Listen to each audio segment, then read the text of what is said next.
საერთაშორისო გამჭვირვალობამ შეაგროვა ინფორმაცია იმ საჯარო მოხელეებზე ქართული ოცნების ყოფილი თუ მოქმედი მაღალჩინოსნების შესახებ, რომლებიც უკვე წლებია დიდძალ ქონებას კომპანიებს და ბინებს თუ ვილებს ფლობენ საზღვარგარეთ.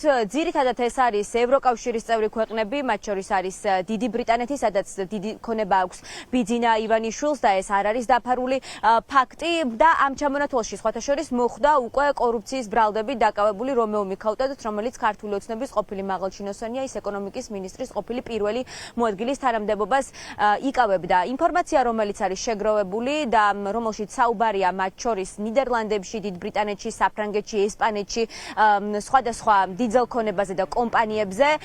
ჩამონათვალში არიან დედაქალაქის მერი კახა კალაძე, კობიაშვილი, ქართული ოცნების ყოფილი დეპუტატები, მათ შორის ნინო წილოსანი, რომელიც ბიზნეს ფლობს უცხოეთში და რა თქმა უნდა ჩამონათვალის სათავეში არის თავად ბიძინა ივანიშვილი, რომელსაც აქვს ძალიან დიდი ქონება და მისი ოჯახის სახელზე უცხოეთში არის ძალიან ბევრი 20-ზე მეტი კომპანია ოფიციალურად რეგისტრირებული.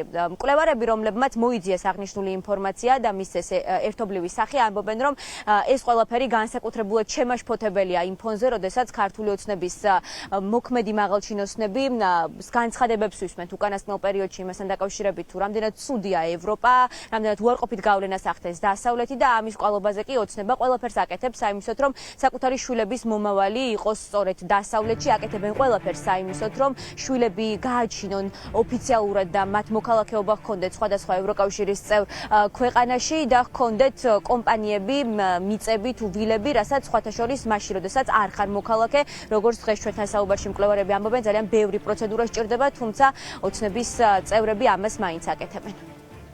როდესაც ქართული ოცნება თავისი პოლიტიკით აცილებს საქართველოს მოსახლეობას, ევროკავშირს და ყველაფერს აკეთებს იმისთვის, რომ ჩვენ უვიზო რეჟიმი გაგვიუქმდეს, ამავდროულად ისინი აწყობენ ბიზნესებს და ყიდულობენ უძრავ ქონებას ევროპის სხვადასხვა ქვეყნებში.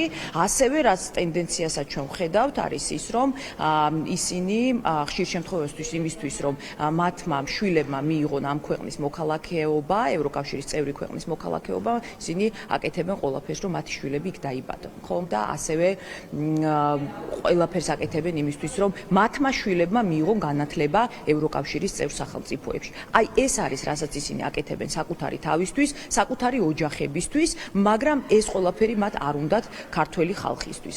ესეთი ტენდენციები და ესეთი მიდგომები ჩვენ გვხვდება რუსეთში, ხო? ქართული ოცნება გვაკარგვინებს უვიზო მიმოსვლას და ისინი ამბობენ, რომ ევროპა რაღაცა ცუდია, თუმცა რეალურად თავის ოჯახებისთვის უნდათ ევროპა, ხო?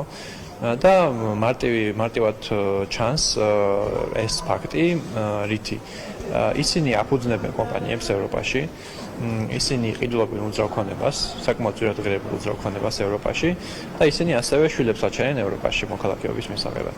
როცა საკუთარ ქვეყანაში ამ ევროპულ ღირებულებებს და ევროპულ სიკეთეებს, ესე იგი, აკნინებენ, ხო? ეს არის აისბერგის მწვერვალი. ეს რაც ჩვენ ნახეთ, ძირითადად ამისი წყარო იყო საჯარო ქონებრივი დეკლარაციები, ანუ ამ ადამიანებს თვითონ აქვთ ეს დეკლარირებული უმეტეს შემთხვევაში და ეს არის რაც ჩანს ზედაპირზე.